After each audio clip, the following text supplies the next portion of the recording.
Washington's farewell address. So here we go. The growing distrust between Hamilton and Jefferson greatly disturbed George Washington. He really only wanted to run and be president for 4 years, but he felt that with Hamilton and Jefferson at such a bad place in their relationship with each other, he didn't want to leave the country completely just yet. He didn't want to abandon being president just yet because he felt that neither one of them was really ready to take on the role yet. So he did 4 more years. He ran and won a second term as president. However, he said he wouldn't run again, and he meant it. Even though people would have loved for George Washington to continue being the president, he said no. He said, the first reason was he didn't really want to do it anymore. He wanted to go back to his quiet life at home. And number two, he felt this wasn't really a job that any one person should hog. This wasn't a monarchy. He was not a king. And because of that, someone else should be able to take control now. And that being said, Washington disappears and goes away, but not before giving a goodbye speech known as Washington's farewell address. Two interesting things to say.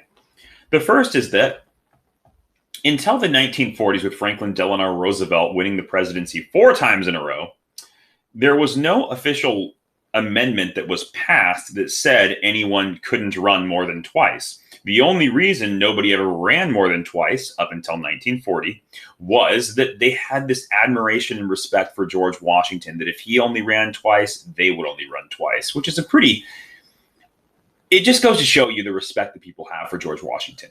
Number two, every president since George Washington has given a farewell address or kind of a goodbye to the American people after their presidency, right before leaving. And nowhere does it say you have to do that. Again, people are only doing this out of respect for the original, the OG, George Washington. So there you go.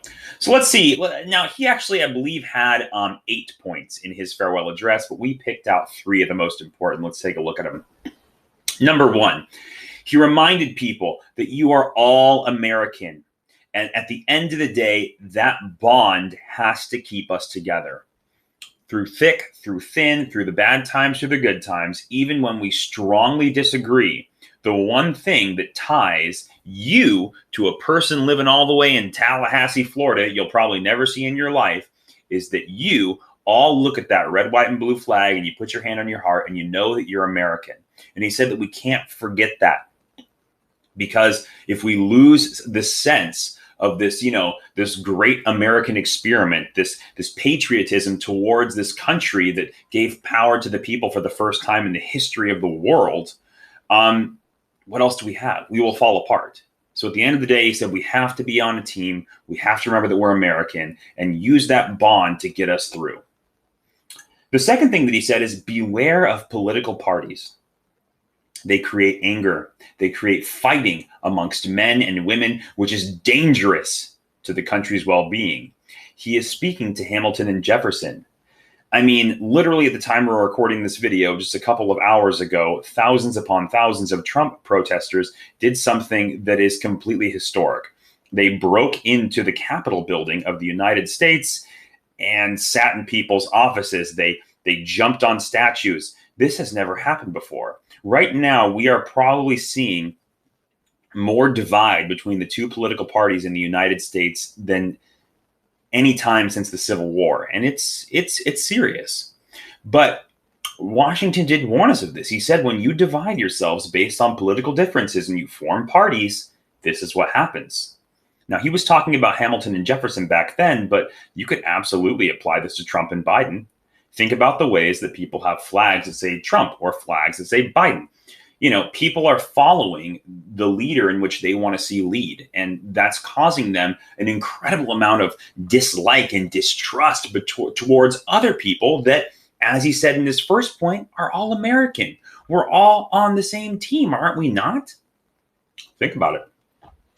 The third was avoid permanent alliances with other countries. So no ride or dies with another country like, hey, if you guys go to war, we're going too. You're my bestie forever. He said, don't do that. He said, stay neutral and remain out of the drama of other countries. And when they go to war with each other, you just kind of dip out, disappear and be like, not my problem, not my job. And, do your own thing. Those were his pieces of advice. pretty smart if you ask me. The guy, he's a pretty intelligent guy. Pretty intelligent guy. So discussion question number 4. Out of the 3 big warnings that Washington left for the Americans, which do you think is the most important? Also, based on the one that you picked, do you think that we followed this advice in 2021? Do you think that we did what Washington said that we should do, or did we break what he said and now we're in big trouble? What do you think? Let us know. All right. See you later.